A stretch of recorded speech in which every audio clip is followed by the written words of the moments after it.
et tu as quitté pourquoi? Donc, tu as dit pour les raisons de santé, et c'était lié à ce que tu fais Oui, maintenant avec Humanicare? c'est sûr que Humanicare est une extension de ce que j'ai vécu moi-même, hein, finalement. Oui, parce que sur la fin de mes années au CICR, en tout cas, j'ai fait un gros burn-out qui malheureusement m'a débilité pendant une année au moins, et j'ai plus pu travailler. Et ça a été une période assez difficile de ma vie, évidemment, parce que fallait faire un deuil d'une carrière que j'aimais plus que tout.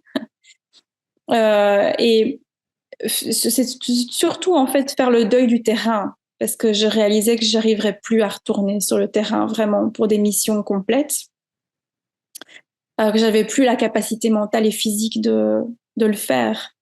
Et j'avais trop donné, j'avais trop investi de moi-même et je me suis épuisée. Je prenais les choses trop à cœur, ça c'est sûr. Euh, et, et donc j'ai dû me rendre à l'évidence que c'était plus sain pour moi, pour ma santé mentale et physique de quitter et de passer à autre chose. Alors, j'ai pas arrêté de rester, j'ai quand même continué dans le milieu, on va dire. Mais en tout cas, je suis plus retournée sur le terrain depuis, à part pour des réunions liées ou des soutiens ponctuels, mais qui dépassaient pas la semaine ou les 2 semaines.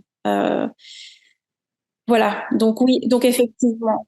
J'aimerais que tu expliques comme tu as vécu, toi, le burn-out, non? Et comme tu as fait la récupération de burn-out, non? Oui, oui, oui. Et après, si tu veux un peu répéter un peu Oui. les caractéristiques, mais je pense que si tu parles si ça te gêne pas, hein, je peux pas, Non, non, il n'y a pas de. seulement si Non, tu non, veux, bien sûr. l'expérience personnelle de comment ça sent, non? Parce que, comme on a dit dans la dernière fois, hein, on parle de burn-out comme si c'est rien. Mais c'est pas rien. Donc, vas-y. Non, c'est pas rien, effectivement. Oui, ben, ça a été très insidieux, hein, parce que ça a commencé par dormir de moins en moins bien, être de plus en plus réactive au stress, euh, c'est-à-dire être moins tolérante au stress, si je peux dire. Donc, Hmm. j'avais moins de résilience, je me sentais plus vite submergée. Et puis, je commençais à avoir une fatigue chronique assez importante. Euh, j'ai commencé à beaucoup pleurer, avoir des émotions en fait que j'arrivais pas à contrôler. Et donc, je pleurais assez rapidement, sans raison spécifique en fait même. Et puis, j'ai commencé à avoir des crises de panique au travail. Mhm. Donc, je me rappelle d'une en particulier, j'étais en charge de la task force Ebola pour l'Afrique centrale, et j'étais submergée, je faisais d'énormes heures parce que c'était vraiment en pic de la crise, je devais gérer des task force euh, quotidiennes et gérer des équipes, soutenir le terrain depuis Genève. Et, et puis, j'arrivais le matin très tôt et j'ai un jour commencé à faire des crises de panique où j'ai l'impression de ne pas pouvoir gérer, puis je savais plus respirer, j'étais en panique. Et là, je me suis rendu compte qu'il y a quelque chose qui n'allait pas, qui n'allait pas. Je pense que c'est surtout quand j'ai commencé ces crises de panique que j'ai réalisé que ça n'allait pas. Et je suis allée voir mon médecin et il m'a mis en congé pendant un mois. Et à l'époque, j'en ai profité pour rentrer chez moi en Belgique, auprès de ma famille, juste un mois, pour essayer de récupérer un petit peu. Et puis, je suis retournée au travail. Et en fait, Après un mois. Tu savais que c'était burn-out en ce moment-là ou juste Non, non, je fatigué? savais, ouais, fatiguée, Hmm. épuisée, besoin De de repos. repos. Et donc, je suis retournée au travail et j'étais persuadée que ça allait aller. Je m'étais vraiment bien reposée. J'avais l'impression que ça allait mieux. Et en fait, j'ai pas tenu 2 jours, quoi. J'ai, ouais, j'ai pas tenu 2 jours et je dois quand même reconnaître aussi que mon employeur on va dire que ma hiérarchie a pas fait en sorte que ce soit un retour facile. Parce que déjà, dès le premier jour, j'avais le terrain qui m'appelait à 10 heures du soir pour des urgences liées aux urgences. Toujours Ebola, évidemment, puisqu'entre-temps, les choses n'avaient pas changé. Et j'ai pas su gérer, j'arrivais pas à gérer. Et le lendemain, je me suis écroulée et j'ai dû retourner chez le médecin. Et puis là, le médecin m'a dit non, là, c'est burn-out complet. On va faire des tests, on va regarder où ça en est. Et effectivement, confirmation au niveau des tests sanguins, plus de cortisol. C'est intéressant ça parce que même moi, je pense que beaucoup de gens ne savent pas qu'il y a un test qui peut confirmer le burn-out, non? Parce que les gens pensent que c'est dans la tête, quoi. Non? Non, non, non, non. Oui, en vérifiant le niveau des hormones, on peut voir où une personne en est. Donc effectivement, oui, si on n'a plus de cortisol, si on n'a plus de jus en fait, hein, bah, on est en burn-out. Maintenant, évidemment, ce qui est difficile, c'est que on, on tombe vite dans une dépression après ça, hein, et c'est ce qui m'est malheureusement arrivé. C'est que la réalisation de ça et le fait de savoir que j'allais devoir me remettre, Que tu n'étais pas une machine. ouais, ça m'a fait tomber dans une dépression quand même assez rude. Mhm. Et ça m'a mis du temps de réaliser ce qui m'arrivait vraiment. J'ai passé quand même pas mal de mois un peu comatée chez moi, pas trop comprendre ce qui m'arrivait, à me sentir très coupable de ce qui Ouais. m'arrivait, de ce qui arrivait, en me disant, mais enfin, moi, j'ai pas le droit de me sentir comme ça pendant qu'il y en a plein d'autres qui souffrent. Euh, Ce qui est assez commun chez les humanitaires finalement.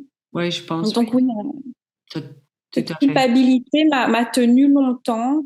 Euh, et, euh, et puis, bah, il y a eu un moment où j'ai dû me poser la question, est-ce que je vais réussir à retourner ou c'est mieux pour moi de plus retourner? Euh, et puis, j'ai discuté avec mon RH à l'époque, hein, qui était exceptionnel, hein, vraiment une superbe personne. Et j'ai pris la décision de quitter l'institution et de continuer à juste faire mon chemin de guérison. Et j'ai encore continué ça pendant quelques mois avant de finalement me remettre et puis de passer à un autre chapitre de ma vie. Et c'était difficile à prendre la décision de laisser tout ça arrière Ouais. et parce que c'est décidé pour toi, non? Pour ta santé. Parce que l'autre chemin, c'est continuer avec le burn-out, non? Ouais. En fait, c'était vraiment difficile, mais je crois qu'aussi que le fait d'avoir observé des anciens collègues continuer malgré leur situation physique et mentale, comme je l'avais vu chez d'autres, euh, ça m'a fait un électrochoc et je me suis dit non, moi je peux pas faire ça. Et puis de toute façon, je me suis aussi dit que j'allais pas être au service des autres comme je devais l'être si je retournais comme ça.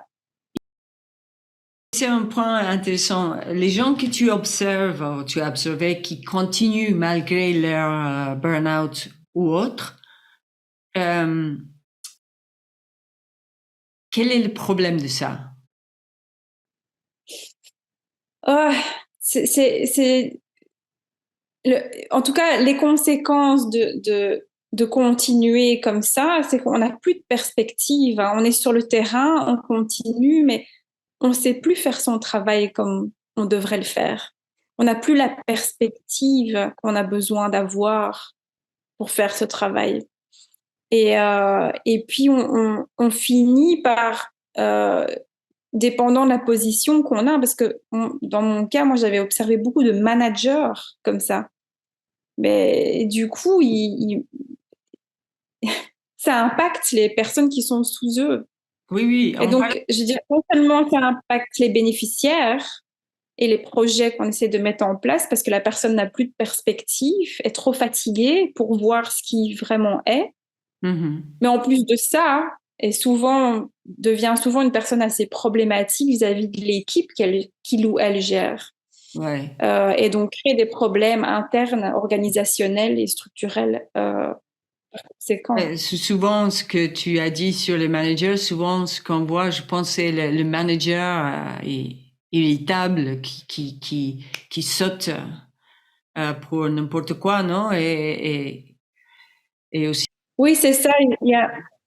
une décision high stake, ça devient le même qu'une décision low stake, non?